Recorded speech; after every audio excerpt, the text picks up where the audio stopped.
स्वस्ति श्री गणेशाय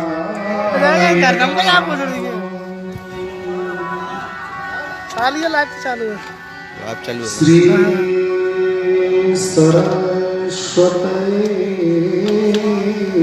नमः श्री गुरुचरणकमलभ्यो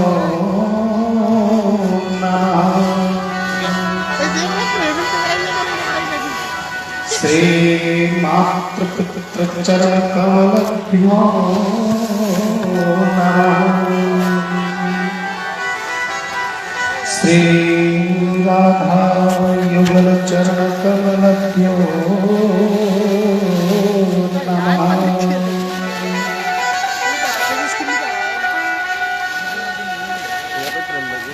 हनुमंतलाल चरणकमलभ्यो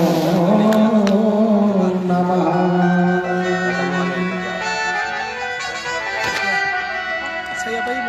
श्री बैराज मैया चरणकमलभ्यो नमः श्री बहरारी वाली मैया चरणकमलभ्यो नमः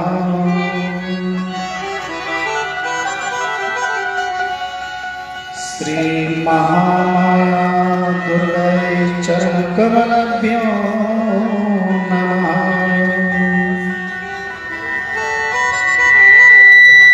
श्री स्थादेवता चरणकमलभ्यो नमः श्री पागल बाबा चरणकमलभ्यो नमः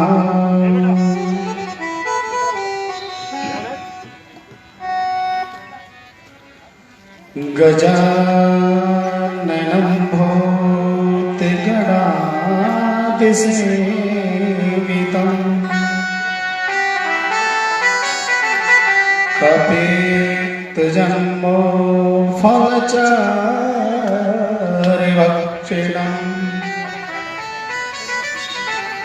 उमासुतं शोकविनाशिकारिकम्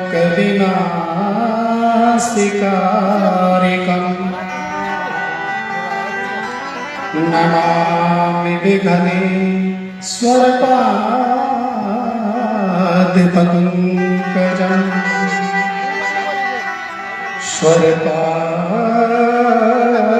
स्वरपादपङ्कजं मङ्गलं भगवान् विष्णु मङ्गलं गरुडध्वज मङ्गलं पुण्डरीकाक्ष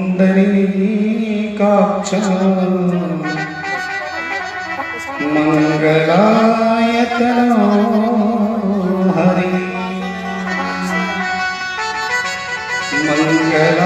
मङ्गलायतनो हरि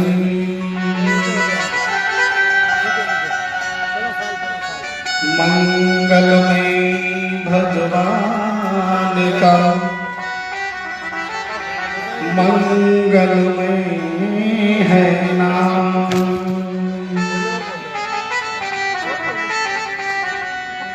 मंगल मुख श्री कृष्ण है जिनको मथुरा धाम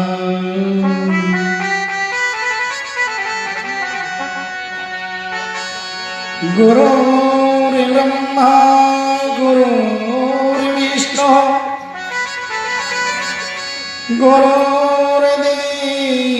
गुरुर्देव महेश्वरः गुरु साक्षात् परब्रह्म तस्मै श्री गुरुवे नमः।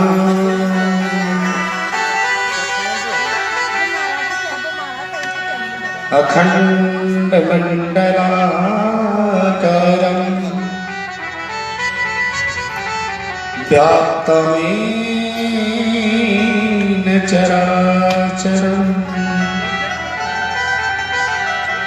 तत्पदं दर्शितं येन तस्मै श्रीगुरुवे नमः। तस्मै श्रीगुरुवे नमः। नारायणं नमस्कृत्यं नरं चैव नरोत्तमम् देवीं सरस्वतीं व्यासं ततो जयमुदीरये।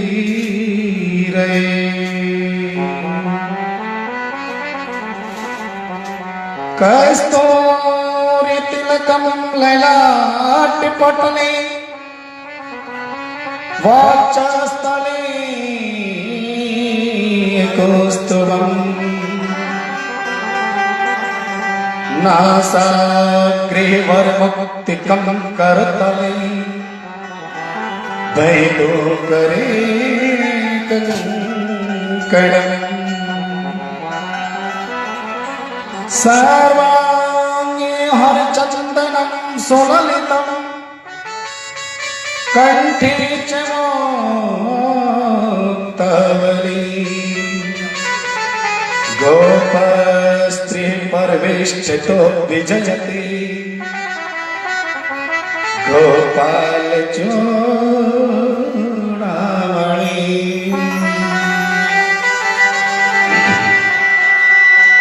कृष्णाय वासुदेवाय हरये परमात्मने प्रणतः क्लेशनाशाय गोविन्दाय नमो नमः। आदौ देवगर्भजननं गोपीगृहे वर्धनम् मायापूतन जीवतापहरणम् गोवर्धनोदाहरणम् कंसच्छेदन कौरवाते हननम् कुन्ती सुता पालनम्। एतत् भागवत पुराण कथितम्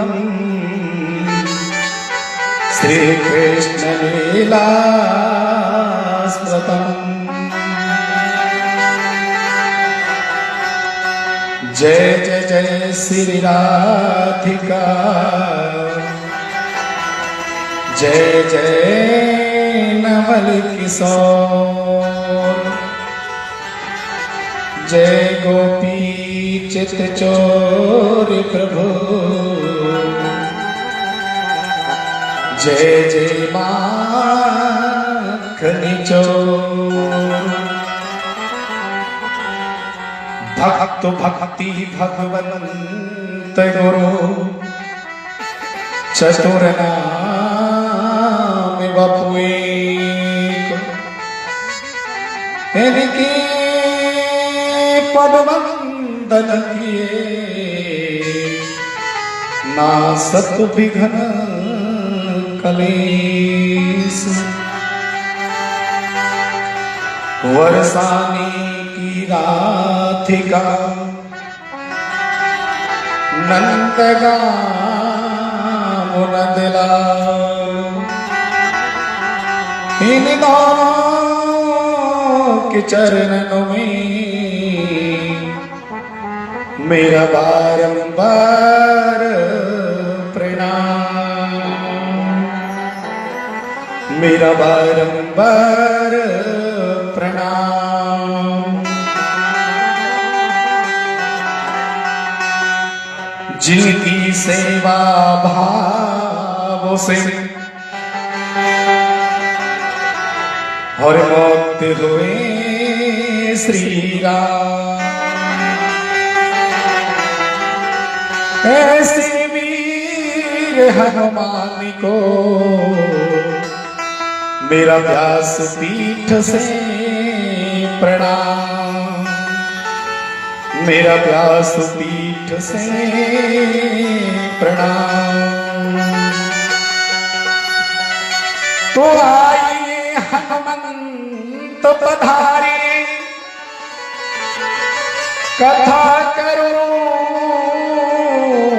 मत अनुसार, और प्रेम सहित गाती धरो, तो ब्रजिय पवन कुमार, ब्रजिय पवन कुमार। ले तो सदा सुध दीन की सहज दया के धाम, मुझ मनोज व्यास की सब भक्तों को व्यास पीठ से राधे श्याम, व्यास पीठ से सीताराम। तो आए ओ बड़े नाम से, आए ओ बड़े नाम से, ले लो हरि का नाम, और सब भक्तों को मेरी ओर से जय जय राधेश्याम, जय जय राधेश्याम। बोले वृंदावन बिहारी लाल की जय, बोले राधा वल्लभ लाल की जय।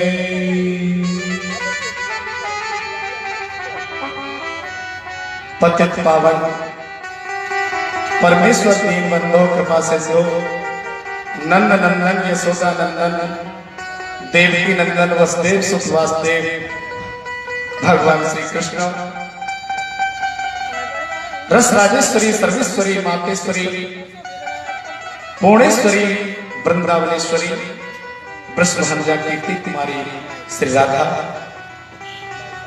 जगत की समस्त संत गुरु सत्पुरुष सज्जन दुर्जन सबके भीतर समान रूप से व्याप्त श्री राधा कृष्ण की उपस्थिति का अनुभव करते हुए आप और हम सबको मैं ऐसे प्रभु कृष्ण कन्हैया लाल को व्यासपीठ से प्रणाम करता हूं। परम मंगलमय परात्पर अखिलेश्वर अकारण वरुणालय भक्त वांछित कल्पतरु श्री पीतांबरधारी पार ब्रह्म भगवान श्री कृष्ण लाल की वाडमयी प्रतिमूर्ति की श्रीमद् भागवत महापुराण को मैं व्यासपीठ से प्रणाम करता हूं। एवं संत समाज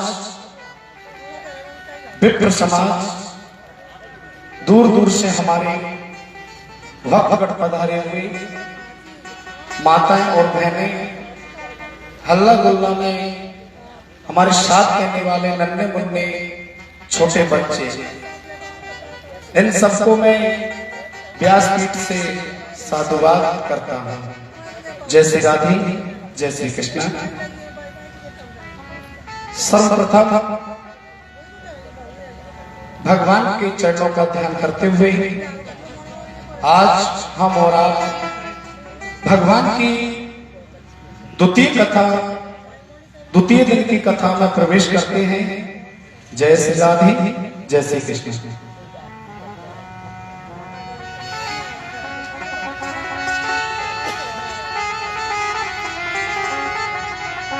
हरे राम हरे कृष्णा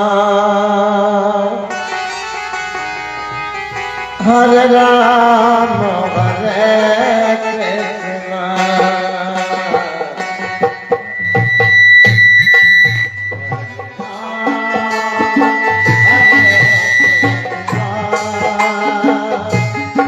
हरे राम हरे कृष्णा हरे राम हरे कृष्णा हरे राम हरे कृष्णा हरे राम हरे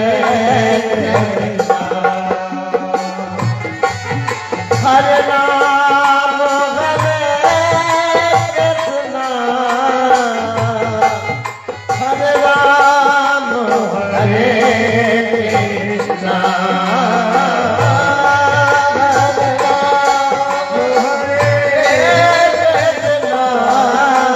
कृष्णा हरे राम हरे कृष्णा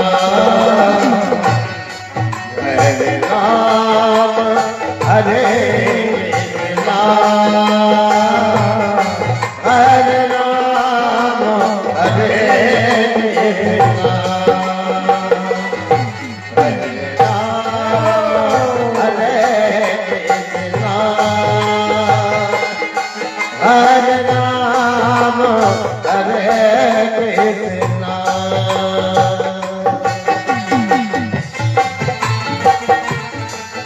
धीरे धीरे सुरीली बुद्धि ताली बजाते हुए हरे कृष्ण हरे राम जय हो।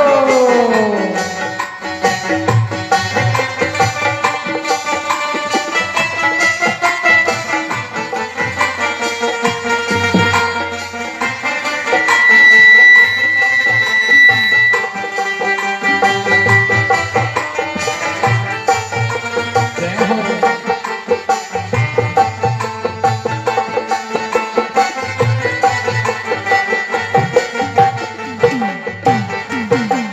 हरे राम हरे कृष्णा हरे राम हरे कृष्णा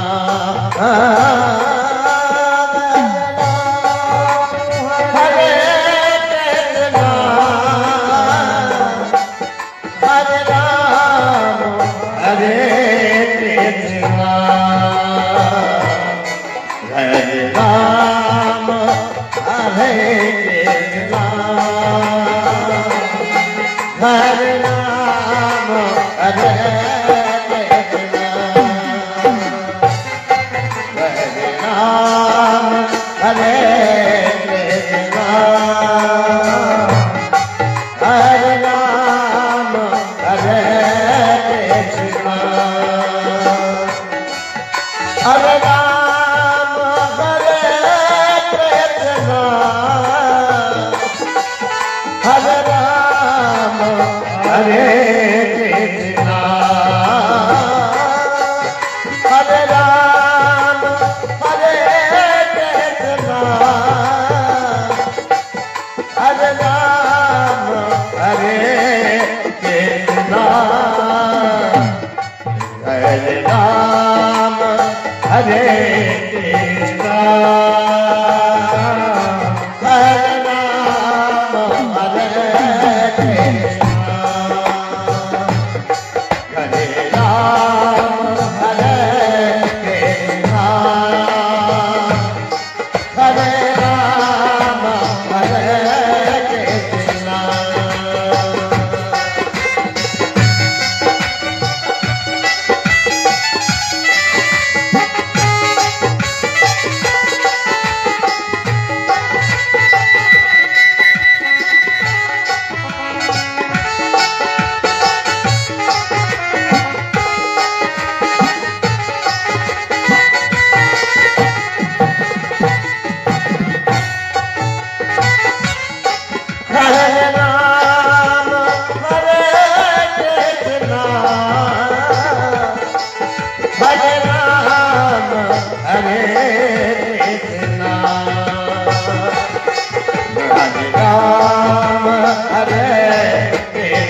बोले वृंदावन बिहारी लाल की जय हो। श्री राधा रानी सरकार की अनंत बलवंत हनुमंत लाल की जय हो। व्यास जी महाराज की जय हो। श्री सुखदेव जी महाराज की जय हो। श्रीमद् भागवत महापुराण की जय हो। जय जय श्री राम जय जय श्री राम।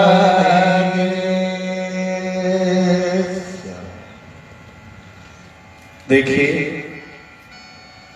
कल आप लोगों ने कहां तक कथा सुनी? भक्ति महारानी, ज्ञान वैराग्य और प्रेतराज सरकार, धुंधकारी मोक्ष। कल आप लोगों ने यहां तक कथा का श्रवण किया, जिसे महात्म की कथा कहते हैं। और जो 6 प्रश्न कल हमने आपको बताए थे, अवगत कराया था कि 6 प्रश्नों का उत्तर आपको आज से इन 6 दिन में मिल जाएगा।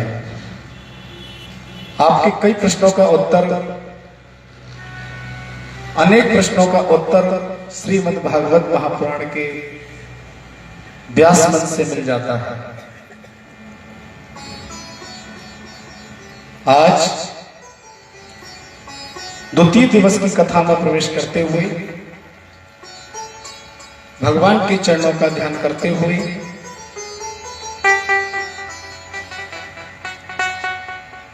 भगवान की मंगलमय मूर्ति को हृदय में बसाते हुए सभी भक्त बड़े प्रेम से, बड़े भाव से भगवान की मंगलमय कथा का श्रवण पान करें।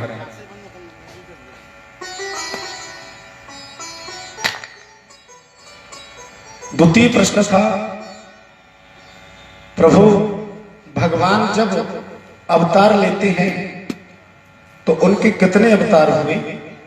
कोई तो कहता है महाराज 10 हुए, कोई कहता है महाराज 24 अवतार हैं। तो सर्वप्रथम भगवान का अवतार कब होता है? सच्चिदानंद रूपाय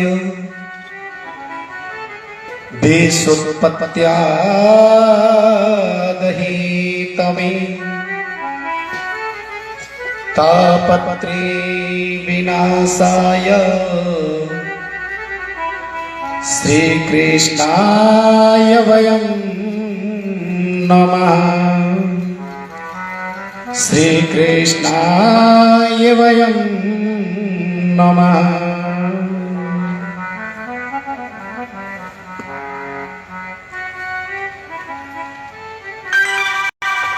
मेरे प्रभु का अवतार कब होता है? रामचरितमानस के माध्यम से चलते हैं। प्रभु विविध शरीर धारण करके इस धरातल पर आते हैं। चलते हैं रामचरितमानस के माध्यम से। जब जब होई धर्म की हानि, जब जब होई धर्म की हानि, जब जब होगे धर्म की हानि, बाण दिया सोलो अधम अभिमानी। जब जब होगे, जब जब होगे जय जय धर्म की हानि, जब जब होगे धर्म की हानि, बाण जी असुरो अधम अभिमानी। बाण जी असुरो अधम अभिमानी। तब तब धरे विभूति शरीरा, तब तब धरे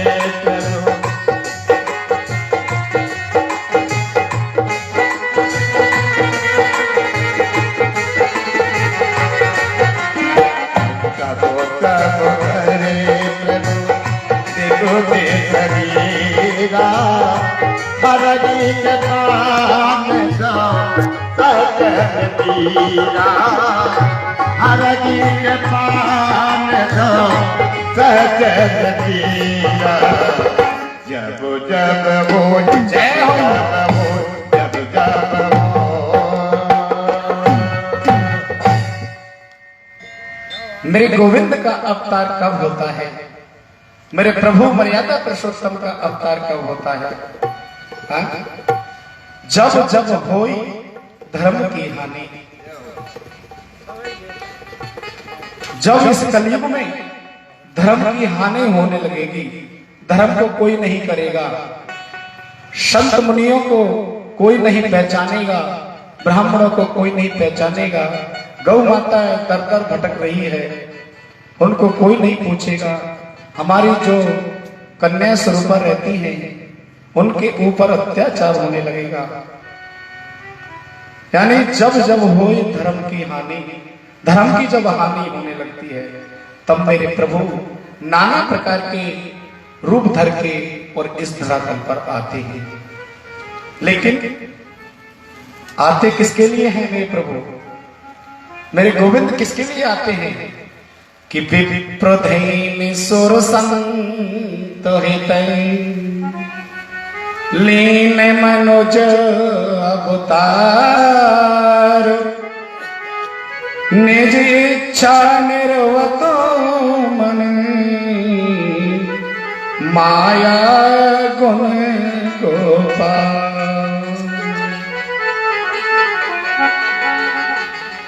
तो हमारे तुलसीदास बाबा ने कितना सुंदर वर्णन किया है रामचरितमानस में कि विप्रधैन सुर संत हितै। विप्र यानी जब ब्राह्मणों पर घोर संकट आता है, ब्राह्मणों के ऊपर कई प्रकार के अत्याचार होते हैं। विप्र धैन, धैनु मानी गाय, जब हमारी गौ माता के ऊपर जब घोर संकट आता है, गौ माता को जब कोई नहीं पूछता है, और विप्रधैन सुर माने होते हैं देवता, जब देवी देवताओं को कोई नहीं पूछता, उनके ऊपर भी घोर संकट आता है। क्योंकि कलयुग है, मंदिर जाने में शर्म लगती है, बच्चों के बर्थडे मनाने में शर्म नहीं लगती है। तो जब जब देवताओं पर संकट आता है, विप्रधैन सुर माने देवता। और चौथा नंबर है संत, विप्रधैन सुर संत हितै। जब संतों को कोई नहीं पूछता, संतों के ऊपर संकट आता है, तब मेरे प्रभु विविध शरीर धारण करके और इस धरातल पर आते हैं मेरे गोविंद, और आकर के दुष्टों का संहार करते हैं।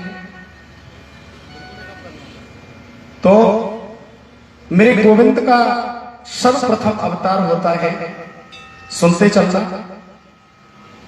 परीक्षित जी, हम पूछेंगे फलाने नंबर का अवतार कौन सा है, तो सर्वप्रथम मेरे गोविंद का अवतार होता है सनत कुमारों का। ये ऋषि सदैव 5 वर्ष के रहते हैं।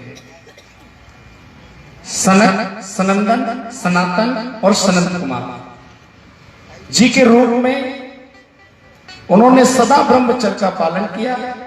इससे मन, बुद्धि, चित्त, अहंकार पवित्र हो जाते हैं और वे सदा 5 वर्ष की अवस्था को प्राप्त रहते हैं। ये प्रथम अवतार है मेरे भगवान विष्णु का। द्वितीय अवतार भगवान का 12 अवतार है। 12 अवतार क्या के लिए हुआ? इस संसार का कल्याण करने के लिए, जल में डूबी हुई पृथ्वी का उद्धार करने के लिए भगवान ने 12 रूप में प्रकट हुए। मेरे प्रभु का तृतीय अवतार है। 12 अवतार का वर्णन श्रीमद् भागवत में भी आता है और स्कंद पुराण के तृतीय प्रसंग में भी आता है। मेरे गोविंद का तीसरा अवतार नारद अवतार, नारद बाबा का भी अवतार है। ऋषियों की सृष्टि में अपने ही नारद जी के रूप में अवतार ग्रहण किया और शाश्वत तंत्र का उपदेश दिया, जो स्वयं भक्ति का प्रतीक है। प्रभु का चौथा अवतार नर नारायण अवतार, धर्म की पत्नी मूर्ति के गर्भ से नर नारायण के रूप में अवतार धारण किया। इस अवतार में उन्होंने ऋषि बनकर के मन और इंद्रियों का संयम करके कठिन तपस्या की। मेरे प्रभु का 5वां अवतार है कपिलदेव अवतार। इस अवतार में सिद्धों के स्वामी कपिलदेव के रूप में प्रकट होकर के सभी तत्वों का निर्णय करने वाले सांख्य शास्त्र का पुनः निर्माण कर अपनी माता देवहूति और आसुरी नामक ब्राह्मण को उपदेश दिया। प्रभु का 6वां अवतार दत्तात्रेय अवतार। इस अवतार में सती अनुसुईया के वर मानने पर मुनि अत्रि के पुत्र दत्तात्रेय हुए। इस अवतार में प्रहलाद आदि का उपदेश भी दिया है। 7वां अवतार है साक्षात यज्ञ अवतार। यज्ञ अवतार में प्रजापति रुचि महाराज की पत्नी आकुति के गर्भ से यज्ञ भगवान ने अवतार लिया और अपने पुत्र यामी आदि के साथ स्वाध्यायों की मनमंत्र की रक्षा की। 8वां अवतार ऋषभदेव अवतार। इस अवतार में राजा नाभि की पत्नी मेरु देवी के गर्भ से ऋषभदेव जी ने अवतार के रूप में आए।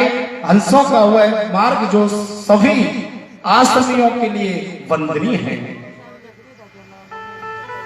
9वां अवतार प्रभु का पृथु अवतार। इस अवतार में ऋषियों की प्रार्थना पर आपने महाराज पृथु के रूप में अवतीर्ण हुए। भक्तों के इस अवतार में उन्होंने पृथ्वी से सभी प्रकार के रत्न, धातु, औषधि आदि का दोहन किया। मेरे परमात्मा का 10वां अवतार है मत्स्य अवतार। इस अवतार में चाक्षुष मनवंतर के अंत में 3 लोग जब समुद्र में डूब रहे थे, तब आपने मत्स्य के रूप में अवतार लिया और ऋषियों को नौका पर बिठा करके व्यवस्थित मनु की रक्षा की। प्रभु का 11वां अवतार कश्यप अवतार। इस अवतार में समुद्र मंथन के समय जब देवता और दानव दोनों का उद्योग विफल हो रहा था, तब आपने कश्यप के रूप में अवतार करके उनके कार्य को सफल बनाया। प्रभु का 12वां अवतार धन्वंतरी अवतार। भगवान धन्वंतरी के रूप में आप अमृत का कलश लेकर के प्रकट हुए। 13वां अवतार मोहिनी अवतार। इस अवतार में आपने भक्तों को या देवताओं को अमृत पान कराने के लिए मोहिनी रूप में प्रकट हुए और दैत्यों को मोहित किया। प्रभु का 14वां अवतार नरसिंह अवतार। 14वां अवतार कौन सा है? नरसिंह अवतार। इस अवतार में आपने भक्त प्रहलाद की रक्षा के लिए आपने नरसिंह रूप में धारण हुए और दैत्यराज हिरण्यकश्यप की छाती नखों से चीर करके 3 लोक की रक्षा की। प्रभु का 15वां अवतार वामन अवतार। इस अवतार में कश्यप मुनि की पत्नी अदिति से भगवान वामन के रूप में प्रकट हुए। दैत्यराज बलि से 3 पग भूमि मांग करके तीनों लोगों को नाप लिया। मेरे प्रभु का 16वां अवतार परशुराम अवतार। इस अवतार में जब क्षत्रिय ब्राह्मणों से जब द्वेष रखने लगे तब ब्राह्मणों की रक्षा के लिए आपने परशुराम बन करके 21 बार क्षत्रियों को पृथ्वी से विहीन करके ब्राह्मणों को दान में दे दिया। 17वां अवतार, ध्यान से सुनो भक्तों, 17वां अवतार कौन सा है? इनकी कृपा से आज हम और तुम इस पांडाल के मध्य में विराजमान हैं। 17वां अवतार है साक्षात भगवान व्यास जी का अवतार। बोले व्यास जी महाराज की जय हो। इस अवतार में महामुनि पाराशर जी की पत्नी सरस्वती से व्यास जी हुए। उस समय लोगों की धारण शक्ति कम हो गई थी, तब व्यास जी ने वेदों की कई शाखाएं बनाई। 4 वेद, 6 शास्त्र, 18 पुराण आपको आगे अवगत कराएंगे। प्रभु का 18वां अवतार साक्षात मर्यादा पुरुषोत्तम, मर्यादा में बने हुए मेरे प्रभु मर्यादा पुरुषोत्तम राजा रामचंद्र अवतार हुए। और 19 और 19 में बलराम जी और 20वें नंबर के मेरे कन्हैया जी हैं। तो परमात्मा ने दुष्टों का संहार करके और इस पृथ्वी का भार उतारा लीला करते हुए। प्रभु का 21वां अवतार हंस अवतार।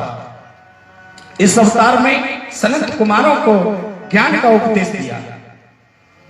और प्रभु का 22वां अवतार है ग्रीवा अवतार।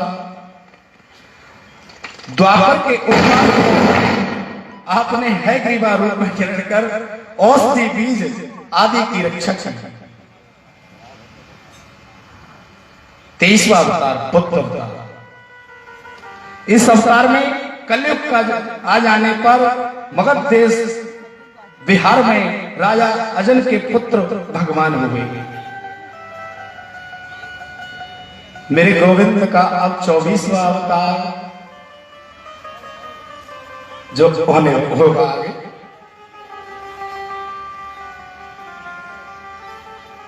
इस अवतार में जब कलयुग का अंत निकट होगा तब राजा प्राय लुटेरे हो जाएंगे और विष्णु नाम ब्राह्मण के यहाँ भगवान कल्कि के रूप में अवतार लेंगे और धर्म की रक्षा करेंगे।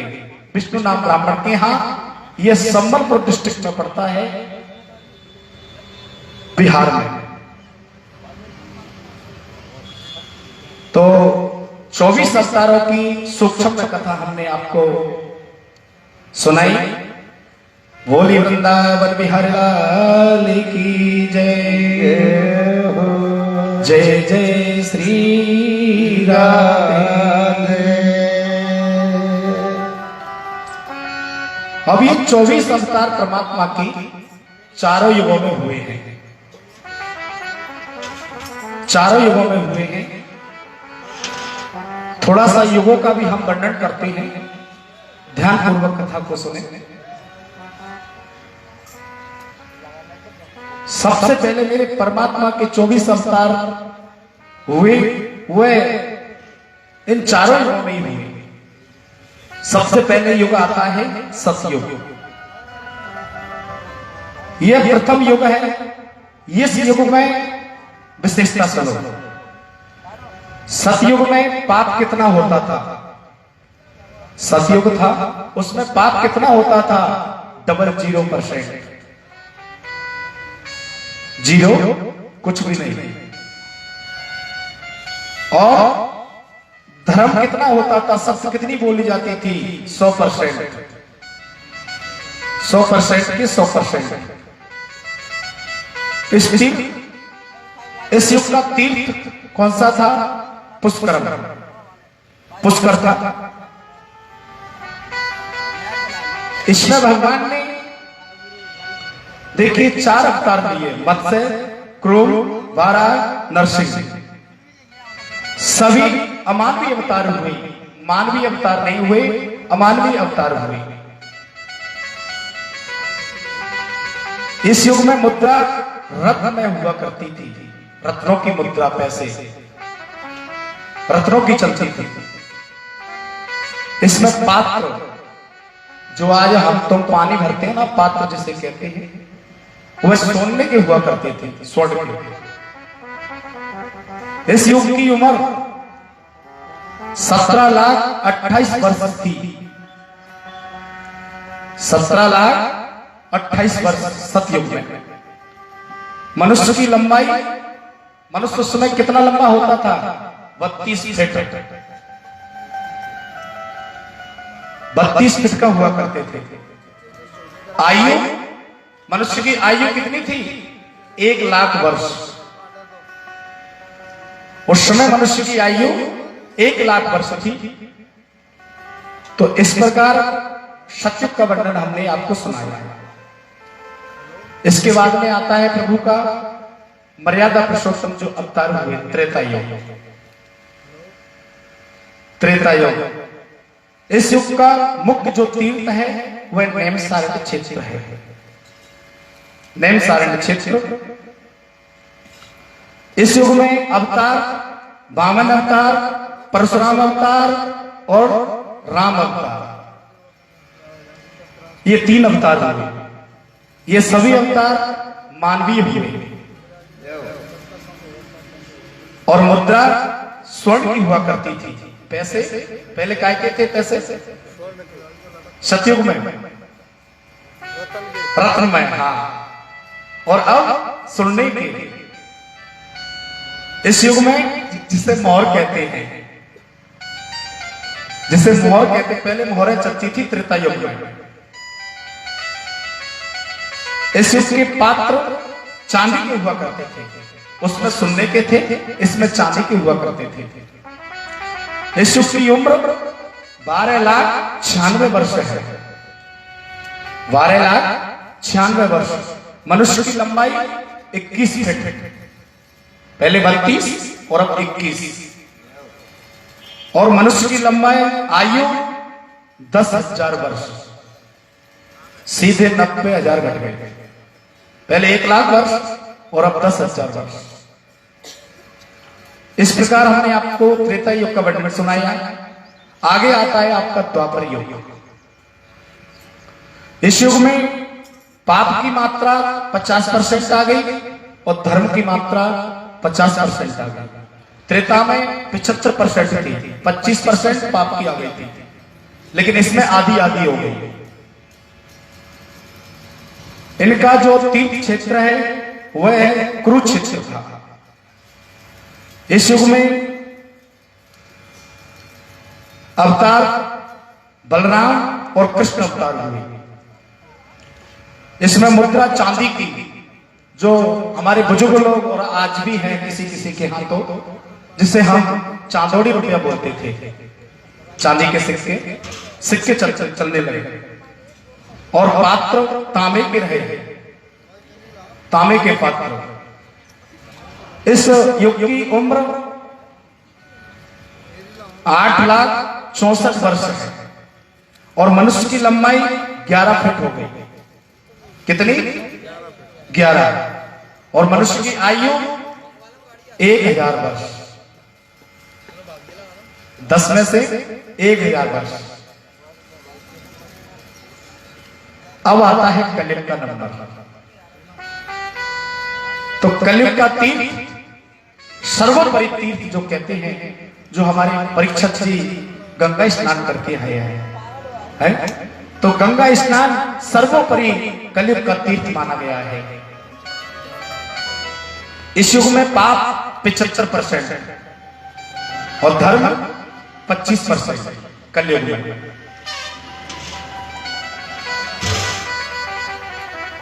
और इसकी मुद्रा, पैसे काय के आ गए?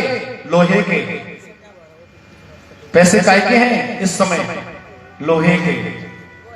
और पात्र तांबे के तो छोड़ो महाराज, मिट्टी के चल चल लग गए हैं। इस कलयुग की जो आयु है 4,32,000 वर्ष है। अभी तो 5,000 वर्ष निकली है लगभग। कितनी निकली है? 5,000 वर्ष। लेकिन इसकी उम्र कितनी है? 4,32,000। अभी तो 25% भी नहीं कह सकते। थोड़ी सी, थोड़ा सा निकला है, जिसमें आप सुनने को आ रहा है कि लोग बात क्या क्या करने लगे हैं। मनुष्य की लंबाई 5 फीट 5 इंच। ये प्रत्यक्ष प्रमाण आप लोगों के सामने है। और आयु कितनी है? 60 से लेकर के 100 के बीच में ही जाना है।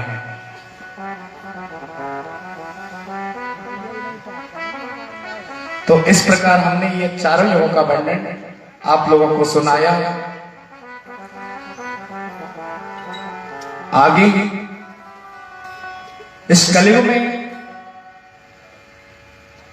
क्या क्या होने लगा है, भगवान के 24 अवतार आपको सुनाए और श्रीमद् भागवत का अवतरित कैसे हुआ वह आप सुने।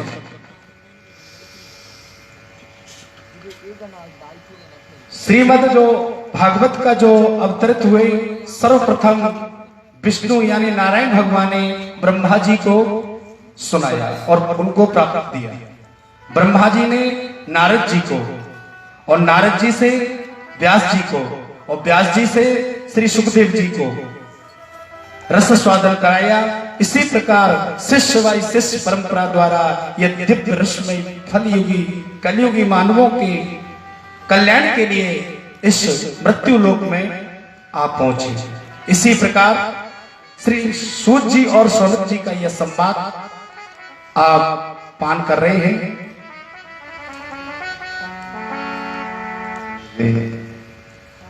इस कलयुग में क्या हो रहा है कि पैदल संत चले, वैश्या चले विमान, कि पैदल तो संत चले और वैश्या चले विमान, और रसिको रस कली बिके, मदरा बिके दुकान है। आप लोग देख रहे हो, प्रत्यक्ष देख रहे हो, संत लोग पैदल चल रहे हैं और वैश्याएं लग्जरी गाड़ी में हैं।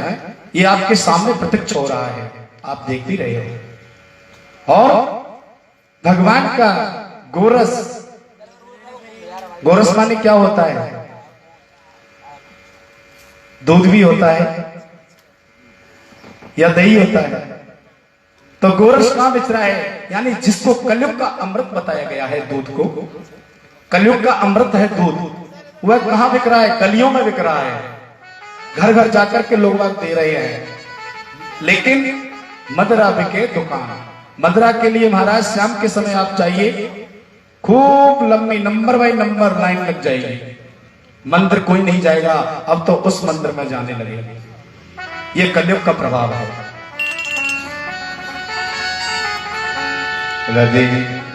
श्री राधे बोली वृंदावन बिहारी लाल की जय। बंसी वाले ये क्या हो गया है, बंसी वाले ये क्या हो गया है। जय जय, तालियों, मीठी मीठी तालियों से सेवा करते हुए। पापों हंस का धर्म रो रहा है, बंसी वाले ये क्या हो गया है, बंसी वाले ये क्या हो गया है। जय जय, धर्म रो रहा है, बंसी वाले ये क्या हो गया है, बंसी वाले ये क्या हो गया है। और पापों हंस का धर्म रो रहा है।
कोई माने न भगवान क्या है, कोई समझे न इंसान क्या है।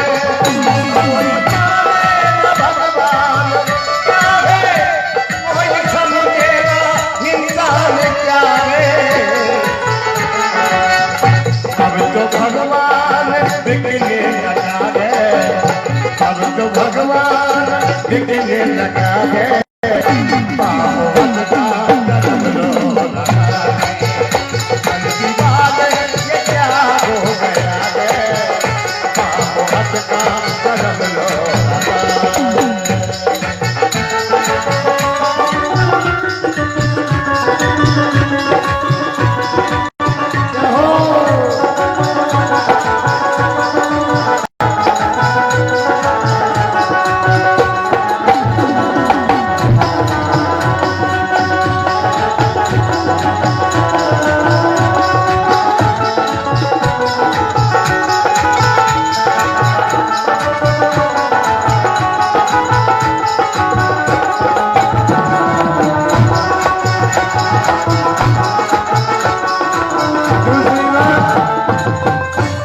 कलयुग में क्या है, कोई माने न माता पिता को, कोई समझे न भाई बहन को।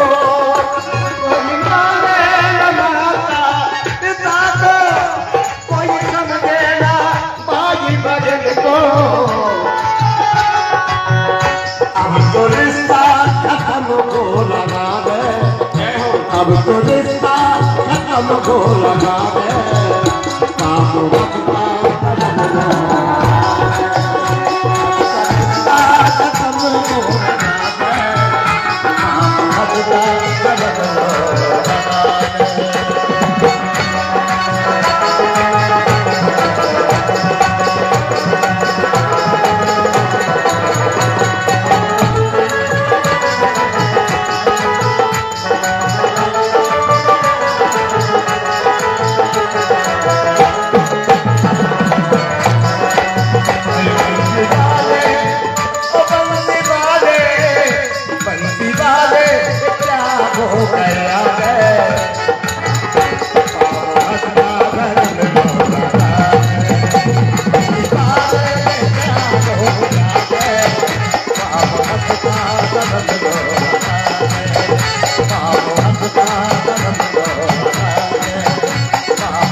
जय जय श्री राधे।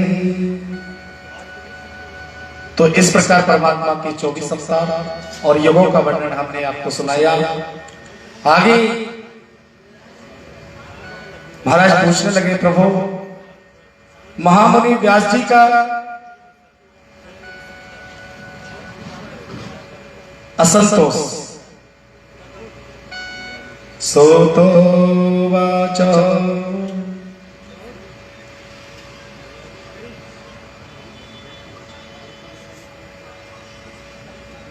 सूत जी पूछते हैं, सूत जी कहते हैं, हे महाराज व्यास मुनि का जो असंतोष था वह किस प्रकार था। व्यास जी मुख मलिन करके गंगा जी के किनारे बैठे हुए हैं, उनके मन को शांति नहीं है।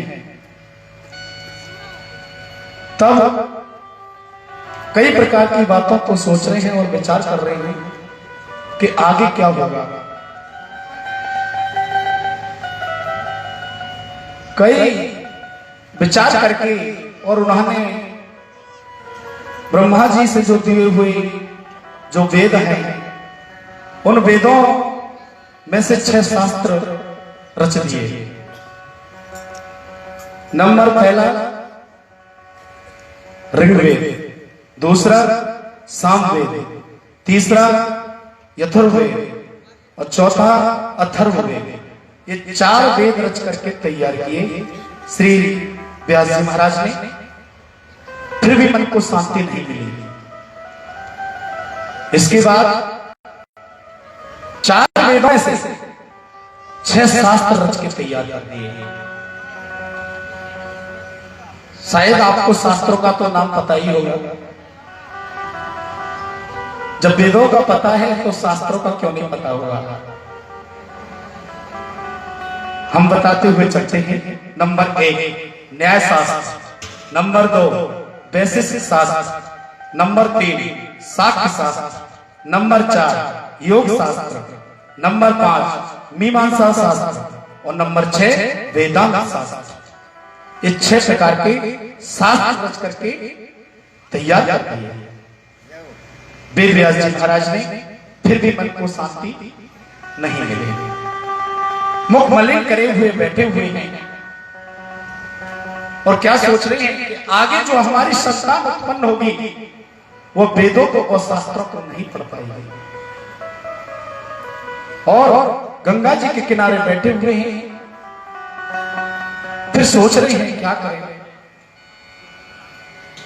तो भगवान वेद व्यास जी ने उन 6 शास्त्रों में से 18 पुराण बनाए। 17 पुराण रच के तैयार किए। उन 17 पुराणों के नाम भी आप लोग जानते हो। नंबर 1 ब्रह्म पुराण, पद्म पुराण, विष्णु पुराण, वायु पुराण, नारद पुराण, मार्कंडेय पुराण, अग्नि पुराण, भविष्य पुराण। गिनते चलता सा बोल तो नहीं गए, गिनते चलना। दोबारा कर देते हैं गिनती।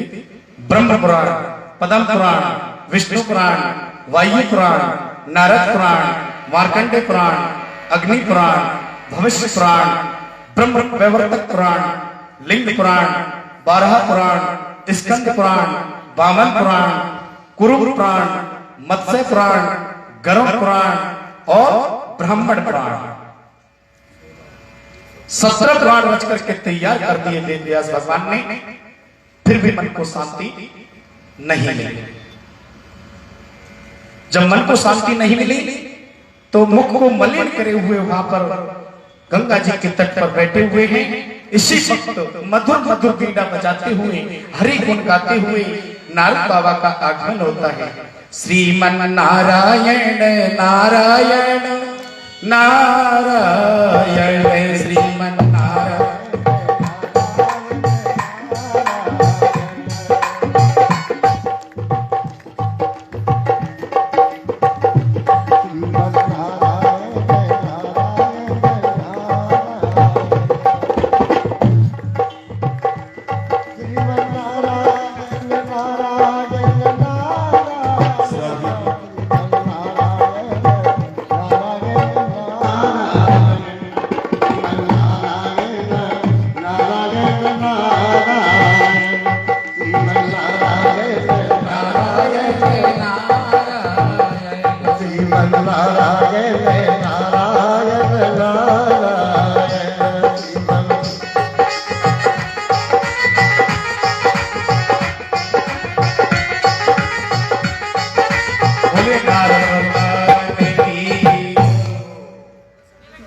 क्या नाम भैया, ये चाय वाले भैया का नाम क्या है?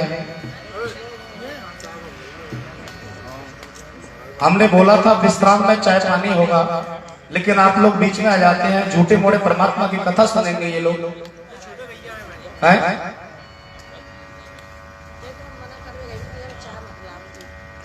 इसके बाद में नारद बाबा आ जाते हैं गंगा जी के किनारे।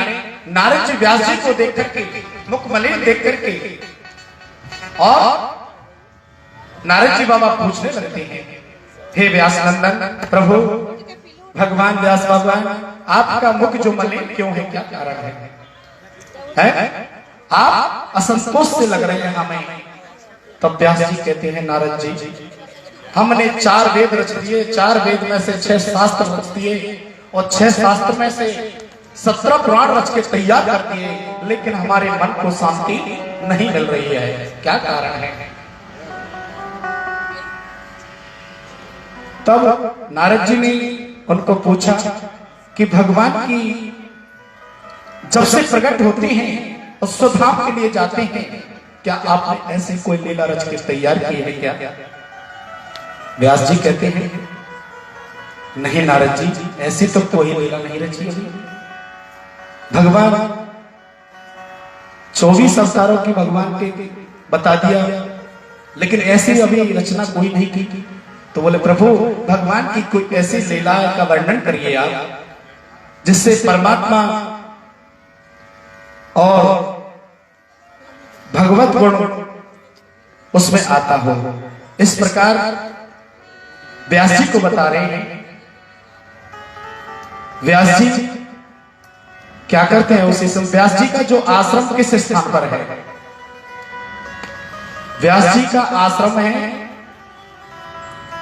ब्रह्म नदी सरस्वती के पश्चिम तट पर सौम्याप्रास नाम से स्थित है। जो अपनी इंद्रियों का समन करते हैं उससे शब्द कहते हैं। यह आश्रम वक्र का वृक्षों से सुशोभित है। व्यास जी ने आचमन करके अपने मन को एकाग्रचित किया और वान कृष्ण वाडंबरी की झांकी को अपने हृदय में विराजमान किया। फिर वज्र का आसन किसे कहते हैं? जिसे बद्रीनाथ भी कहते हैं। देखिए, माया के चक्कर में भगवान विष्णु ने एक बार क्या किया कि माया कौन है? साक्षात लक्ष्मी। तो लक्ष्मी जी को वैकुंठ में छोड़ करके और बद्रीनाथ में जाकर के भगवान समाधि लगा लेते हैं। लेकिन धन्य है वो माया। लक्ष्मी जी ने पीछा नहीं छोड़ा। नारद बाबा से पूछा, भगवान कहाँ है? बोले बद्रीनाथ में है। भगवान की समाधि लगी हुई है। इधर लक्ष्मी जी पहुंच जाती हैं और बेर का पेड़ बन करके परमात्मा के ऊपर छाया कर लेती हैं। जब परमात्मा की समाधि खुली, बोले यहाँ पर तो कुछ नहीं था, छोड़ पर ये बेर का वृक्ष यहाँ पर कहां से आ गया? बोले सच बताइए आप कौन हैं? तो लक्ष्मी जी हाथ जोड़ करके खड़ी हो जाती है कि माया माया सब भजे माधव भजे न कोई, एक बार माधव भजे तो माया चेरी हो। किस प्रकार? उसी प्रकार कि माधव के लिए माया यानी लक्ष्मी वैकुंठ से दौड़ती हुई बद्रिका आश्रम पहुंच गई। तो बद्रिका का मतलब यही है, वह बेर बट जो था बेर का वृक्ष, उसको ही बद्रिका आश्रम कहते हैं, जिसे आज हम और तुम बद्रीनाथ भी कहते हैं। बोली बद्रीनाथ भगवान की जय। जय जय श्री राम। फिर वेद व्यास जी ने 18वें पुराण का श्रीमद् भागवत रच के तैयार कर दिया। बोलिए श्रीमद् भागवत महापुराण की। बोलिए कृष्ण कन्हैया लाल की जय। इसमें मेरे गोविंद के, मेरे कान्हा का चरित्र पूर्ण है। परमात्मा ने इसमें लीलाएं की हैं। भगवान राम कैसे हैं? मर्यादा पुरुषोत्तम, मर्यादा में बंधे हुए। और मेरे कान्हा कैसे हैं? लीलाधारी, लीला करने वाले। राम कृष्ण दो एक हैं, अंतर नहीं निवेश। इनके नयन चपल हैं, उनके हैं विशेष। चाहे राम कहो चाहे कृष्ण कहो, दोनों का मतलब एक ही है। तो इस प्रकार 18वें नंबर का जब पुराण रच के तैयार किया वेद व्यास जी ने, तब जाकर के मन को शांति मिली। बोलिए वेद व्यास भगवान की जय जय श्री राधे। तो इस प्रकार हमने 4 वेद 6 शास्त्र 18 पुराण का आप लोगों को वर्णन बताया। भागवत की रचना कैसे हुई वह भी बताया। आगे ना धन रत्न यशस्स नारदः, जिनकी बात को कोई रद्द ना कर सके वही नारद है।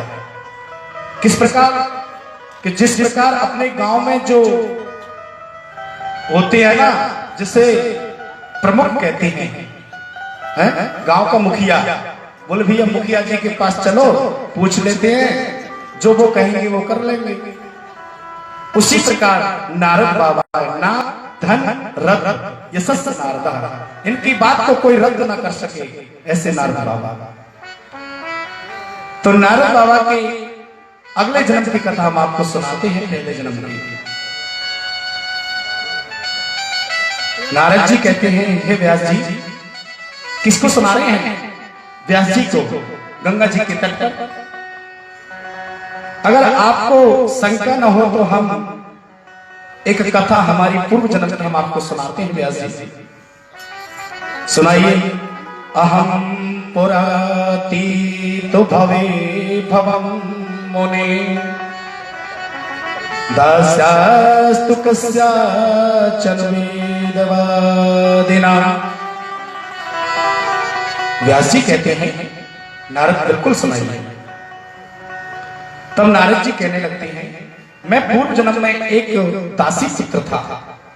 मेरी माता वेद पाठी ब्राह्मणों की सेवा किया करती थी और उन ब्राह्मणों की सेवा किया करती थी। एक दिन वर्षा ऋतु में कई ब्राह्मणों का आगमन हुआ, यानी जमात आई। जमात कहते थे, जमात किसको? बहुत सारा, जैसे साधुओं की जमात आया करती थी, तो ब्राह्मणों की जमात आई और वहां पर रुकी। मेरी माता उन ब्राह्मणों की सेवा में नियुक्त थी, मैं भी माता के साथ में नियुक्त था। और वो ब्राह्मण और साधु लोग जब भोजन करके बाद में जब वो उनकी जो जूठन बचती थी उसे मैं खाता था, ग्रहण करता था। ब्राह्मण की और संतों की, तो संत और ब्राह्मण स्वयं परमात्मा का ही रूप माना गया है। इसीलिए परमात्मा कहते हैं, देखिए भोजन सभी करते हैं, पक्की बात है, हो सकता है नवरात्रि व्रत रखा हुआ, लेकिन भोजन सभी करते हैं। देखिए भाव कुभाव अलग आलस हो। आप परमात्मा का नाम कैसे भी ले लो, काम करेगा। किस प्रकार? जैसे अग्नि का अंगारा है, अग्नि के अंगारे पर अगर आपका जानबूझ के पैर पड़ जाता है, जानबूझ के रखते हो, तो क्या करेगा? अग्नि का काम क्या है? जलाना, तो जलाएगा। अगर अनजाने में पड़ जाए तो क्या करेगा? तब भी जलाएगा ना। इसीलिए बहुत सुंदर शब्दों में लिखा है कि श्वास श्वास में हरि भजो, प्रभ्रास मति खोई, न जाने इस श्वास का आवन हो या न हो। इस श्वास का किसी को पता नहीं है कब रुक जाएगा, दोबारा एक बार आ गई दोबारा आएगी या नहीं आएगी। तो परमात्मा का नाम है, कार्य करिए। तो वह ब्राह्मणों की जो झूठन थी वह कौन खाते थे? नारद बाबा पूर्व जन्म में। तो परमात्मा स्वयं कहते हैं, क्या कहते हैं? जो कोई मेरी झूठन खावे बुद्धि शोध बनाऊं, प्रेम बस मैं बोरा बन जाऊं, प्रेम बस मैं बोरा बन जाऊं। प्रेम के बस में भगवान बंधे हुए हैं। अगर परमात्मा का जो भोग लगा करके जो ग्रहण करते हैं वह भगवान की प्रसादी बन जाती है। कोई दिक्कत नहीं। अगर गंगा जल का लोटा अगर आपके पास है तो ठीक है, अर्घ लगा करके परमात्मा को और उसे आप पान करिए। अगर गंगा जल का लोटा नहीं है तब वैसे भी कर सकते हो, कोई दिक्कत नहीं है। लेकिन परमात्मा क्या कह रहे हैं? जो कोई मेरी झूठन खावे बुद्धि सुत बनाऊं, प्रेम बस मैं बोरा बन जाऊं। भक्ति प्रीति अगर आपसे कुछ नहीं होती है, अगर मेरी भक्ति करने में अगर आपको लाज लगती है, धर्म पुण्य करने में लाज लगती है, तो मेरा दुश्मन बन जाओ, बैरी बन जाओ। अगर आप मेरा बैरी बन जाओगे ना, मेरे दुश्मन बन जाओगे, बद कर सुर धाम पठाऊं, मैं बोरा बन जाऊं, तब भी मैं तुम्हारा वध करके अपने धाम को बुला लूंगा। धन्य है मेरे गोविंद की कथा है। इसी प्रकार नारद जी ने उनके ब्राह्मणों की झूठन को खाया, बुद्धि सुस्त हो गई और बड़े प्रेम से नारद जी वह झूठन खाते थे और जो उनका जो पाप था वह नष्ट हो गए और उनका मन पवित्र हो गया। देवताओं के समय मुझे गुह्यतम ज्ञान का उपदेश दिया और वो चले गए। वे छोटी अवस्था में और माँ के स्नेह प्यार के बंधन से बंध करके उस ब्राह्मण बस्ती में रहा करते थे। एकदा निर्गतां गेहा दुहन्तिं निषेगां पथि सर्वो दशप्रदा स्पष्टः कृपणां काल चोदितम्। एक दिन मेरी माता गौ धोने के लिए गौशाला में गई।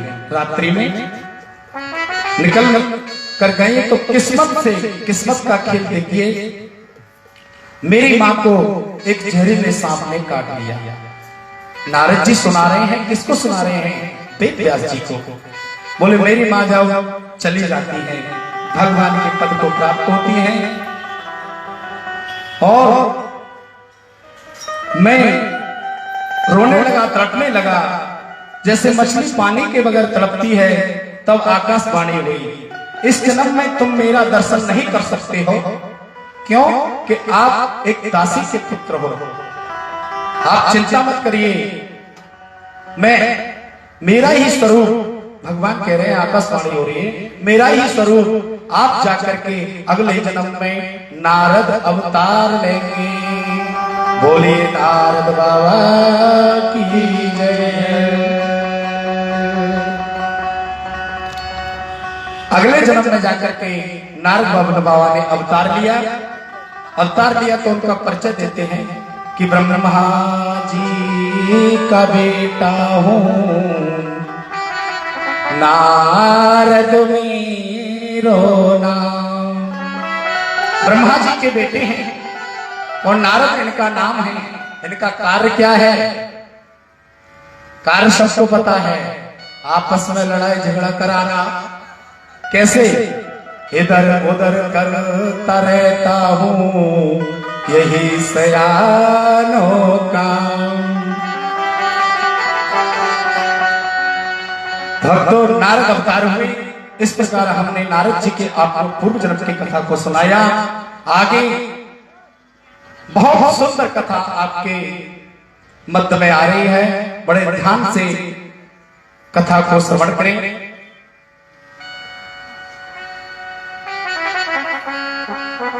एक बार प्रसंग आता है, एक प्रश्न आता है, एक बार क्या हुआ, नारद जी तीनों लोकों में घूमते हुए उनको ध्यान आया कि देखिए हम लड़ाई हर जगह कराते हैं। बोले तो बोले ये सभी नीचे के लोगों से लड़ाई कराते हैं। तो बोले आज तो चलते हैं कहाँ, ऑर्डर गाने के पास। तो कहाँ पहुंच जाते हैं, भोले बाबा के पास। और डर डर के जा रहे हैं कहीं भोले बाबा समाधि में से जग तो नहीं जाएंगे। जाकर के देखा भोले बाबा अपनी समाधि में मग्न विराजमान है, लेकिन डर लग रहा है अगर समाधि खुल गई प्रभु की तो छोड़ेंगे नहीं। मैया को जाकर के प्रणाम किया, मैया प्रणाम। मैया कहती हैं कौन? बोले ब्रह्मा जी का बेटा हूं नारद मीरो नाम। और भैया आगे की नहीं बोलते, आप बाहर आ जाओ। बोले बताओ तो सही कौन है नारद? बोले हाँ। बोले आ रहे हैं आगे। मैया को प्रणाम किया। बोले मैया हाँ सब कुशल मंगल है? बोले कृपा है भोलेनाथ की नारद, सब कुशल मंगल है। अच्छा हाँ भैया भोलेनाथ ने समाधि कितने दिन हो गए? बोले बहुत दिन हो गए। बीते सह संवत 87 प्रभु की वो तो जब तक उनकी इच्छा नहीं होती है तब तक समाधि नहीं खोलते हैं, बहुत दिन हो गए। बोले भैया, बोले हाँ। बोले थोड़ा सा अगर आप बुरा न माने तो एक बात पूछूं? पूछो नारद। बोले भोलेनाथ आपसे कितना प्रेम करते हैं? नारद हाँ क्या कह रहे हो? हाँ भैया मैं सही पूछ रहा हूं। बोले भोले बाबा आपसे कितना प्रेम करते हो? बोले नारद। बोले क्या? बोले तुम्हारा नाम क्या है? नाथन रद्द सस नारदा। तुम्हारी बात को कोई रद्द नहीं कर सकता, लेकिन नारद आज आपको क्या हो गया? बोले नहीं नहीं भैया हम ऐसे ही पूछ रहे हैं। बोले संसार में जितना प्रेम कोई किसी से नहीं करता उतना मेरे भोलेनाथ मुझसे करते हैं। बोले भैया पक्की बात? बोले कोई संदेह? बोले नहीं नहीं संदेह तो नहीं है भैया, फिर भी पूछ रहा हूं। बोले क्या बात है नारद, आज क्या कारण है, कोई विशेष है? बोले नहीं नहीं कोई विशेष नहीं है। अच्छा बोले फिर क्यों पूछा? बोले भैया हाँ। बोले आपसे कोई बात नहीं छुपाते? बोले मुझसे क्यों छुपाएंगे? हैं? मुझसे सारी बातें भोले बाबा बता देते हैं, लेकिन भोले बाबा की तरफ भी तिरछियां करके देख रहे हैं नारद जी। कहीं प्रभु की समाधि अगर खुल गई तो नारद को जिंदा नहीं छोड़ेंगे। हैं? तब मैया से पूछ रहे भैया कोई बात नहीं छुपाते? बोले बिल्कुल कोई बात नहीं छुपाते। अच्छा बोले हाँ। सच बताओ भैया? बोले सच। बोले मेरी कसम खवाऊंगा भैया? बोले नारद किसी बात कर रहे हैं, हम कसम की बात ही नहीं आ रही है, कोई बात नहीं छुपाते। बोले भैया पक्की बात है तब तो छुपाते हैं। क्या कह रहे हैं नारद? बोले हाँ। बोले ऐसा होता है? बोले हाँ। बोले क्या? बोले ये बताओ।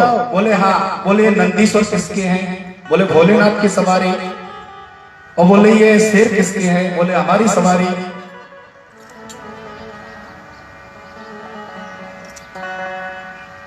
और बोले क्या? बोले ये जो पर्वत है ये क्या है? बोले कैलाश पर्वत है। अच्छा बोले हाँ। तब तो इस प्रकार की बातें यानी बातों में उलझा रहे हैं नारद जी। बोले भैया? बोले हाँ। बोले झोपड़ी किसकी है? बोले ये भी भोलेनाथ की है। वो बोले भैया तुम किसकी हो? बोले मैं भी भोलेनाथ की हूँ। अच्छा बोले हाँ। बोले भोलेनाथ के गले में जो मुंडों की माला पड़ी है वो किसकी है? क्या कह रहे नारद? बोले भैया सही तो कह रहा हूं। अच्छा वह नारद पक्की बात है, ये बात तो आज तक मुझे भोलेनाथ ने नहीं सुनाई। अच्छा बोले हाँ। मैया ने खूब ध्यान किया, खूब विचार किया, लेकिन ये बात नहीं सुनाई। ठीक है। तब तो भोलेनाथ की अब तो समाधि खुलने का इंतजार है। नारद जी अपने श्रीमन नारायण करते हुए वहां से रवाना हो गए और मैया का मुख मलिन है और बैठी हुई हैं और सोच रही हैं कि अब नारद जी वो भोलेनाथ की कब समाधि खुले, कब समाधि खुले, कब समाधि खुले। भोलेनाथ की एक दिन समाधि खुल जाती है। बोलिए भगवान भोलेनाथ की जय, बोलिए शंकर भगवान की जय। तो मैया को भवन में यानी पहुंच जाती हैं और जाके भोलेनाथ देख रहे हैं। बोले क्या बात है, सती का मुख मलिन क्यों है? बोले सती क्या बात है? बोले नहीं नहीं कोई बात नहीं है। अच्छा बात तो है। बोले नहीं महाराज कोई बात नहीं है। बोले कहीं हमने समाधि ज्यादा देर तो नहीं लगा दी, कई सालों तक तो नहीं लगा दिया समाधि में?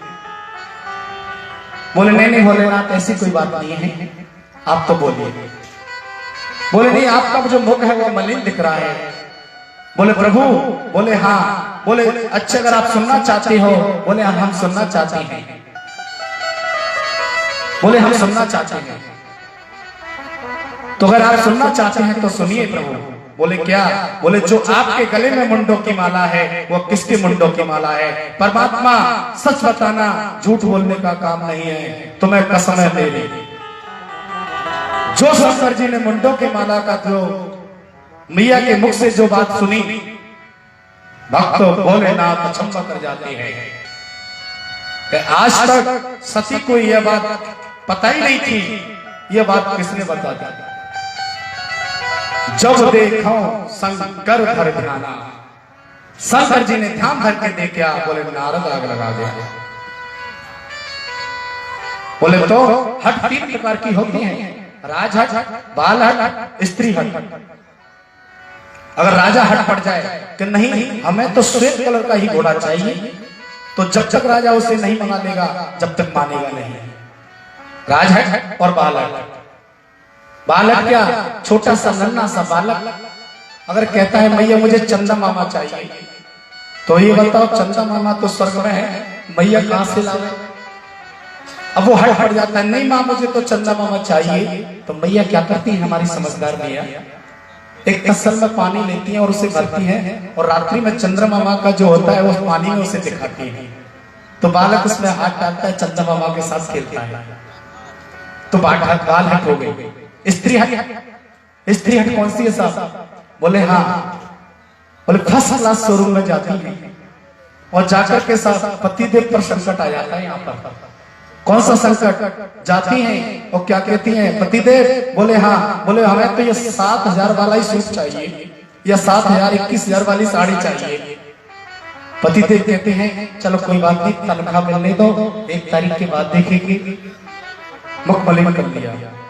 अरे तुम्हारी तनख्वाह सही बात 1 तारीख को आई, ठीक है, लेकिन जब तक अगर स्त्री को वो चीज पसंद आ गई, साड़ी आ गई पसंद, जब तक नहीं ले लेगी, चाहे 1 महीना बीते चाहे 2 महीना बीते, क्योंकि स्त्री हट है, जब तक उन्हें नहीं ले आएंगी अपने घर में तो उन्हें शांति नहीं मिलेगी। तो हट 3 प्रकार की होती है।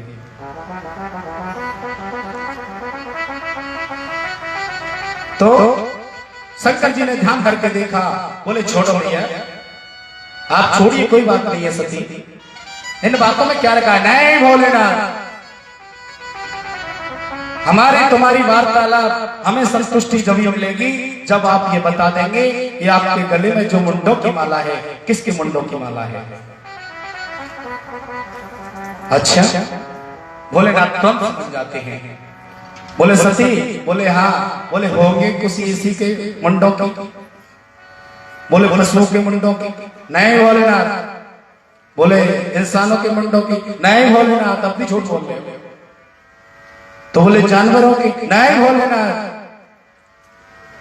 सब कुछ बताया, लेकिन मैया कहने लगी खाओ मेरी कसम, खाओ मेरी कसम। भोलेनाथ कसम कैसे खाए? भोलेनाथ ने खूब मैया को समझाया, इधर उधर घुमाया। क्या? बोले इंसानों के मुंडों की? बोले खाओ मेरी कसम। अब भोलेनाथ पता धीरे से क्या कह देते हैं, अरे परमेश्वर तेरी मुंडों की माला। बोले खाओ मेरी कसम। बोले तेरी कसम। भक्त मैया चौक जाती है। क्या कह रहे हो भोलेनाथ, मेरी कसम खा के कह रहे हो? तो बोले परमेश्वरी जब तुम मान ही नहीं रही, मैंने सबकी बता दी, तो फिर गुस्सा में तुम्हारे नहीं कहूं तो क्या कहूं? बोले नहीं प्रभु, रहस्य देखो, दिन में सत्य तो एक बार निकलता है, चाहे कोई भी इंसान हो उसके मुख से एक बार सत्य निकलता है, ये पक्की बात है। तो वो कहते हैं ना कि घर में गाली मत दिया करो, किसी के बच्चे को मत सोका करो, क्योंकि हो सकता है वो सत्य निकल जाए। एक बार सत्य निकलता है मनुष्य से, वो कितना भी झूठ बोलता हो, कितना भी पापी हो, लेकिन उसके मुख से एक बार सत्य तो निकलता है। बोले प्रभु आपने हमारी कसम खा ली है, क्या ये हमारे मुंडों की माला है? बोले मैंने जब कसम ही खा ली, अब कोई सत्य है क्या? बोले सच में? बोले सच है, आपके ही मुंडों की माला है। और तुम 60 बरस की भोले बाबा, 16 बरस की है गौरा, कोने बनाए दो ये जोड़ा। भजन नहीं गाएंगे? बोले तुम? बोले मैं तो अविनाशी हूं, मेरा कभी नाश नहीं होता। क्यों? महाराज तुमने कौन सा अमृत पी रखा है? बोले उस अमृत के लिए तो मैं कई सालों से तपस्या करता हुआ आ रहा हूं। बोले प्रभु कुछ जड़ी बूटी है क्या जो आप भांग पीते हैं, कहीं वही तो नहीं है? बोले नहीं नहीं। तो धतूरा? बोले नहीं। बोले आंख? बोले नहीं। मैया पार्वती भोलेनाथ से हाथ जोड़ करके निवेदन करने लगती हैं। क्या कहती हैं कि महादेव शंभो सभी काम पूरे, लपेटे जटाजूट खावे धतूरी, चढ़े शीस गंगा भुजंगा विराजे, रहे देव नंगा सभी काम पूरी, रहे देव नंगा सभी काम पूरी। भोलेनाथ बताने की कृपा करें। बोले हमने अमर कथा को सुन रखा है। बोले प्रभु वो अमर कथा क्या है? तो देखिए हमने पहले बताया था कि राम कृष्ण दो एक है। जहां पर भगवान मर्यादा पुरुषोत्तम की अगर राम कथा नव दृश्य चल रही हो तो उसमें राम कथा को बताया है, अमर कथा। और भगवान मेरे कन्हैया की जहां पर कथा सप्तदृश्य कथा चल रही हो वहां पर श्रीमद् भागवत को अमर कथा का रहस्य बताया है, गुण तत्व। बोले हमने अमर कथा सुन रखी है। बोले प्रभु हमारे ऊपर कृपा कर दीजिए। बोले हम भी, आप अविनाशी तो हम भी अविनाशी हो जाएंगे। अच्छा? बोले हाँ। तो भोलेनाथ ने देखा कि अब तो मैया को सुनाना ही पड़ेगा। क्यों? क्या हट है, स्त्री हट है। तो मैया को लेकर के भांड्रिक वन में, भांड्रिक वन कहां पर है? वृंदावन में। भांड्रिक वन में पहुंच जाते हैं और मैया पार्वती को, मैया सती को, गौरा को बड़े प्रेम से सावधान करके और कथा सुनाने को तैयार हुए। उस वन में परमात्मा ने एक चुटकी बजाई, एक चुटकी बजाई। एक चुटकी बजाने पर जितने भी जीव जंतु थे सब भाग गए। दूसरी चुटकी बजाई, दूसरी चुटकी बजाई तो जितने भी और थे सब भाग गए। तीसरी जो बजाई, तीसरी में सुनसान हो गया, कोई भी नहीं रहा। लेकिन परमात्मा की कृपा से इधर क्या हो रहा है? उल्टा हो रहा है। उस वट वृक्ष के नीचे जब प्रभु कथा सुना रहे थे, सुनाने को तैयार हुए, तो उस पर एक सुगासार का रहा करते थे। तो उन दोनों का एक अंडा था, वह अंडा उसने घोंसला में रखा हुआ था। जैसे ही परमात्मा ने चुटकी बजाई तो वह जाकर के दोनों सुबह सार का और कहां पहुंच जाती हैं? अमरनाथ। उसी अमरनाथ में जाकर के भोलेनाथ का गुण अनुवादन करते हैं और उसी दिन से मेरे प्रभु का नाम अमरनाथ हो गया। बोली अमरनाथ भगवान की जय हो। आज भी बताते हैं कि जो अमरनाथ दर्शन करने जाते हैं, अगर उनको उन सुबह सारका के दर्शन हो जाते हैं तो बड़े सौभाग्यशाली रहते हैं। वो तो दोनों उड़ गए, लेकिन इधर क्या होता है? परमात्मा ने एक चुटकी बजाई, अंडा फूट जाता है। दूसरी चुटकी बजाई और वह अंडा क्या होता है? फूट करके और सुआ बन के तैयार हो जाता है। तीसरी चुटकी में तो पूरा सुआ बन करके तैयार हो गया।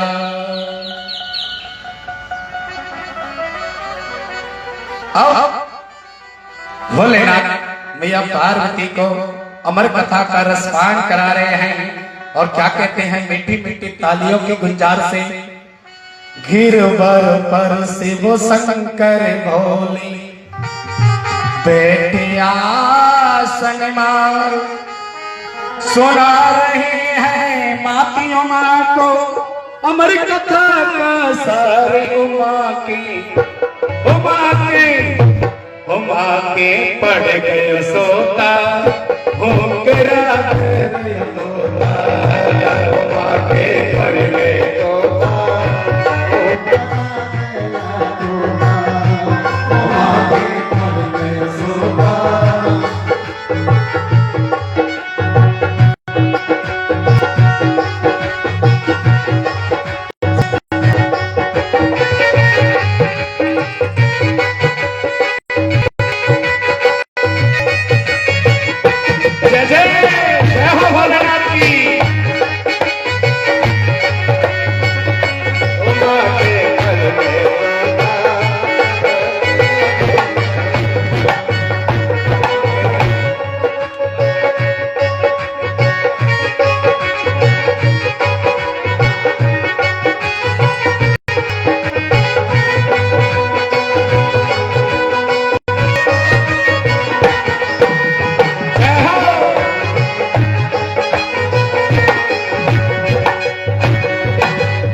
हो गए।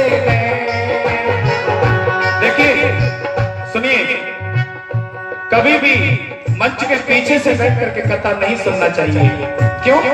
अगर मंच के पीछे आप कथा सुनते हो उसे चोरी माना गया है, लेकिन वह सुआ का बच्चा कहां पर सुन रहा था? ऊपर से कथा सुन रहे थे। सुनते सुनते मैया जी के बनते हो गए।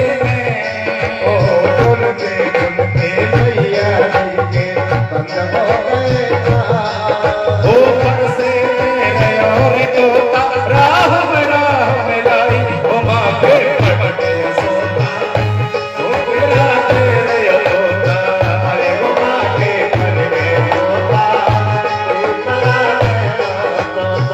जय हो।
जय हो।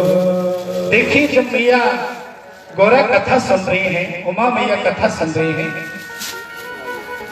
तो मैया जी को नींद आ जाती है। अच्छा, आप लोग इतना तो जानते ही होंगे सभी भक्त कि कथा में नींद क्यों आती है। जब मैया सती को भी आ गई, गौरा मैया को आ गई है, तो कथा में नींद क्यों आती है। कुछ भक्त कहते हैं कि महाराज, बोले हाँ, बोले जब पापी होता है उसको नींद आती है।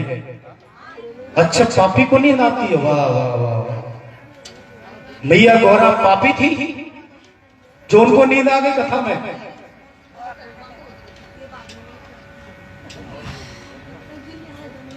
कथा में नींद क्यों आती है, इसका कारण क्या है? कुछ विशेष कारण होगा। लोग बात कहते हैं पापी है इसीलिए इसको नींद आ रही है कथा में, तो कथा में तो मैया गौरा को भी नींद आ गई। इसका क्या कारण था?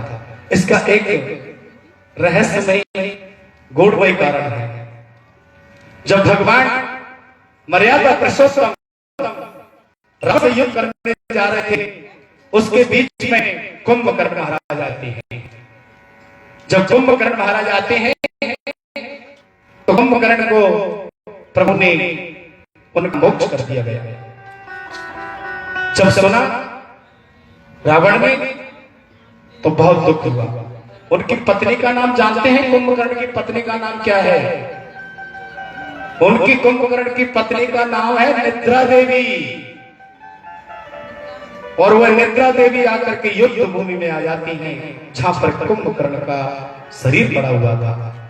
हाथ जोड़ के मर्यादा पुरुषोत्तम से कहने लगती हैं, प्रभु, हाँ, मेरे पति का क्या दोष था? मेरे पति का क्या दोष था? बेचारा सोता हुआ जाग करके आपने एक ही बाण प्राण हर लेना, आपने एक ही बाण में मेरे पति को मार दिया, क्या कारण है? मेरे पति का दोष क्या था? बेचारा सोता हुआ, रात को खूब समझाया, नहीं समझे। सिर्फ इतना ही दोष था कि भाई की तरफ से लड़ने आया। हाँ, बोले प्रभु, ये आपकी मर्यादा वाली बात नहीं हुई। तो देवी आप सुनाइए क्या चाहती हो? बोले चाहती क्या हो? बोले क्या? बोले होंगे आप अपनी जगह मर्यादा पुरुषोत्तम, लेकिन मैं आपको श्राप देती हूं। मैया राम जी कहते हैं मुझे स्वीकार है। बोले आज से जहां भी आपकी राम कथा हो रही होगी, भगवान की मंगलमय कथा चल रही होगी, वहां जाकर के भक्तों के दिलों में विराजमान हो जाऊंगी, आपकी कथा सुनने नहीं दूंगी। इसीलिए भक्तों कथा में नींद आती है। अगर जिसको नींद आ गई समझ लो कुंभकर्ण की पत्नी आ गई। लेकिन परमात्मा कहते हैं बहुत अच्छी बात है, मुझे वह स्वीकार है, लेकिन राम नाम के जो गोले छूटेंगे, राम नाम जो गोले छूटते हैं ना, तो निद्रा देवी पांडाल के बाहर चली जाती है। ये कारण है। देखो कोई पापी नहीं है। अच्छा, मैया पापी थोड़ी थी। अब मैया को नींद आ जाती है, सो जाती है, लेकिन ऊपर से दह रहे तोता राह राम लाई भूख रहा दे रहा है। जब आधी कथा सुनी और मैया की नींद छटपटाई, मैया उठी, बोले भोलेनाथ, बोले हाँ, बोले वहां से क्या हुआ? कहां से? बोले वहां से। बोले कथा तो पूरी हो गई। बोले नहीं प्रभु, वहां से सुनाइए। शंकर जी ने फिर ध्यान करके देखा, बोले कथा तो मैंने भैया, बोले हाँ, बोले पूरी सुना दी? बोले नहीं प्रभु, मैंने तो यहां से लेकर के यहां तक सुनी है, जो आधी आगे की बची थी वो मैया ने सुना दी। सुगा महाराज को तो सुगा महाराज ने पूरी सुन ली। अब शंकर जी ने ध्यान करके देखा, भक्तों बोले एक सुगा सारका का बच्चा यानी जो सुगा है वह पूरी कथा सुन। अब भोलेनाथ सहसा मैया को छोड़ करके और अपना त्रिशूल उठाते हैं और उसके पीछे दौड़ पड़ते हैं। लेकिन अब आप ये बताइए, भोलेनाथ ने ये ज्ञान नहीं लगाया कि अपने मुख से और मैया के मुख से जिसे अजर अमर कर दिया है, उसे मारने वाला कौन है? अमर करने के लिए तो मैया को कथा सुना रही थी, लेकिन परमात्मा क्रोध के कारण और त्रिशूल उठा करके पीछे दौड़ने लगते हैं। अब तो व्यास पत्नी अपने महल पर केशों को सुखा रही थी। जब अपने प्राण को बचाने के लिए, अच्छा एक सुंदर चौपाई है सुंदरकांड में, कौन सी है? वैसे अनंत बलवंत हनुमंत लाल किसको स्वामी मानते हैं? मर्यादा पुरुषोत्तम भगवान राम जी को, और दूसरा किसी को स्वामी माना ही नहीं है। लेकिन हनुमंत लाल रावण से कहते हैं, रावण कहता है क्यों बंदर? बोले हाँ। बोले मेरे अनुचरों को क्यों मारा? लेकिन हनुमान जी महाराज कहते हैं सबके देव परम प्रिय स्वामी मारे मोए कुमार गामी।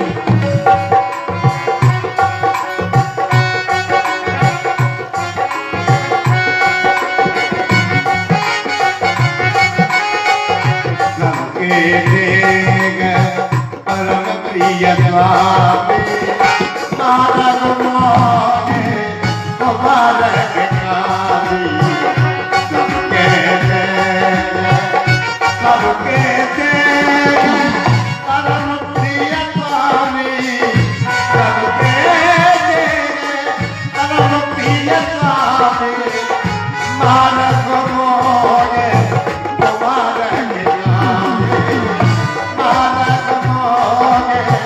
कुमारक गामी।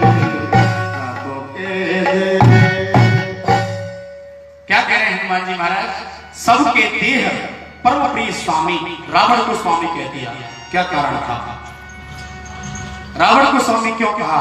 स्वामी तो सिर्फ एक ही थे, राम जी। लेकिन इसका कारण गुणमयी कारण है। गयो दशानन मंदिर माही और अति विचित्र। वह अति विचित्र क्या देखा? अति विचित्र यह देखा कि मंदोदरी और रावण, एक मनुष्य के यहां 350 करोड़ रोम होती है। 350 करोड़ रोम होती है, तो 350 रावण की और 350 मंदोदरी की, यानी कितनी हो गई? 700 करोड़ रोमों में से राम नाम निकल रहा था। अति विचित्र देख करके बोले मेरे स्वामी इसके शरीर में से निकल रहे हैं। हनुमान जी गदगद हो जाते हैं, वापस आ जाते हैं। इसीलिए जब स्वामी ही रावण में से निकल रहे हैं, इसीलिए जाकर के और वहां पर कह दिया सबके देह परम प्रिय स्वामी और मार है मोए कुमारक गामी। हे स्वामी दशानन, मुझे ये कुमारक गामी मार रहे हैं।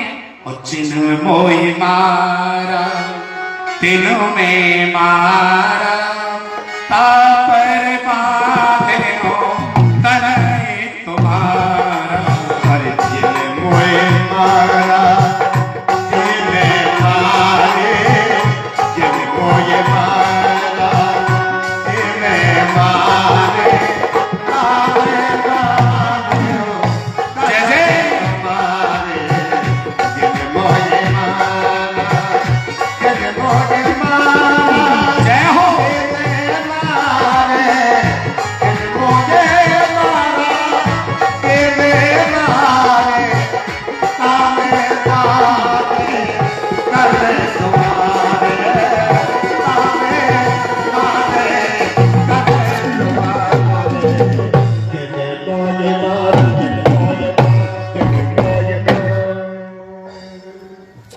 रावण सबको अपना अपना शरीर प्यारा लगता है। क्यों? सबको अपना अपना शरीर प्यारा लगता है। और भक्तों, एक